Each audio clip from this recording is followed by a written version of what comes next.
আসসালামু আলাইকুম ভিউয়ার্স, সবাই কেমন আছেন? সকাল সকাল আমি কাজ শুরু করে দিলাম। আজকে আমার মেহমান আসবে, তাই আমার অনেক ঝামেলা।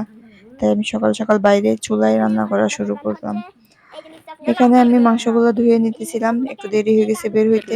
এখানে মনা দেখেন রান্নার কাছে এসে তার গাড়ি চালাইতেছে।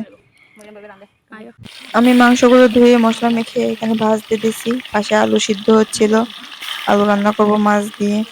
এখানে রান্না করতেছি আর আমার খুব খারাপ লাগতেছে। আজকে সবাই আসবে কিন্তু আমার বড় বোনটা নাই।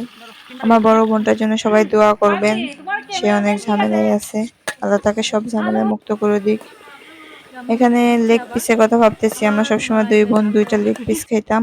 দেখতে পাচ্ছেন এখন আমার আলুগুলো সিদ্ধ হয়ে গেছে, এগুলো ঢেলে নিচ্ছি, এগুলো করব। আমার মাংস ভাজা প্রায় শেষ। আমার মামানি হেল্প করতেছে আমাকে। এই তো আমার আম্মু চলে আসছে। একে একে আমাদের ফ্যামিলির সবাই চলে আসছে। মার্জিয়া ওদেরকে এগিয়ে আনতে গেল। এখন তারা জামাই বাড়িতে আসছে শ্বশুর বাড়ির মিষ্টি নিয়ে। শ্বশুর বাড়ির মিষ্টি ঘর থেকে মিষ্টি নিয়ে আসলো। আমরা সবাই মিষ্টি মুখ করে নিলাম। আপনাদের জন্য মিষ্টিগুলো উঠায় রাখছি। এখন এখানে বাইরে ভাত তরকারি আজকে সব বাইরে রান্না করতে হবে, কারণ আজকে কারেন্ট নাই। তাই এখানে ভাতও বসায় দিছি। আর প্রচুর রোদ ছিল, দেখেন উপরে কিভাবে ছাতা দিয়ে নিছি। আজকে ভাতগুলো একটু ঝরঝরে হওয়ার জন্য ভাতগুলো ফ্যান গালাইতেছি, আর ফ্যানের দিক দিয়ে পড়তেছে সবকিছু।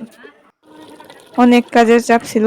এই যে মাছ আলুগুলো দিয়ে মাছ রান্না বসাই দিল মামি, শিং মাছ দিয়ে আলু দিয়ে।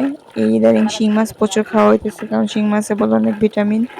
এই জন্য আপনারা বলেন শিং মাছে কেমন ভিটামিন, আর কে কে খাইতে পছন্দ করেন? যে যে পছন্দ করবেন লাইক করবেন, আর নতুন হিসেবে সবাই পাশে থাকবেন। আমি তো মনে করেন পর্দার ভিতরে থেকে কিছু ভিডিও করতে চাই, তাই আমাকে কেউ লাইকও করে না, সাবস্ক্রাইবও করে না। এই যে আমি একটা মানুষ দাওয়াত দিয়েছিলাম, সবাই দোয়া করতেছে, আমাদের ঘরে বসে দোয়া করতেছে। তারা দোয়া পরে এখন তারা খাইতে বসলো। আজকে কি কি আইটেম ছিল? মুরগি ছিল, মাছ ছিল, ডিম ছিল, দই ছিল। এগুলোই সামর্থ্য মধ্যে যতটুকু হয়েছে।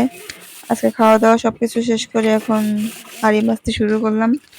আর মনে মনে ভাবতেছি, যতই লেখাপড়া করো না কেন আর যাই করো না কেন, মেয়ে হয়ে জন্মায় যায়, তাকে হাড়ির তলা মাজতেই হবে।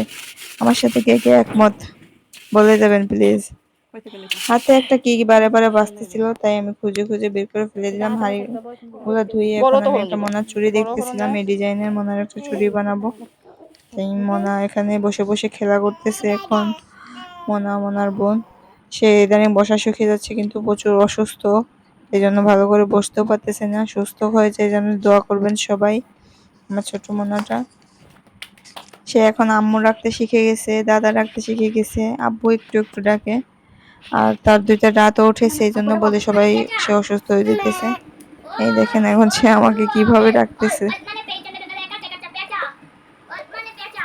তার বোন তার সাথে পড়াশোনা করতেছে, তার বোনের বই নিয়ে টানাটানি করবে, কেন বোনে বই দিল না, এই জন্য অনেক ঝগড়া করতেছে আমাদের সাথে।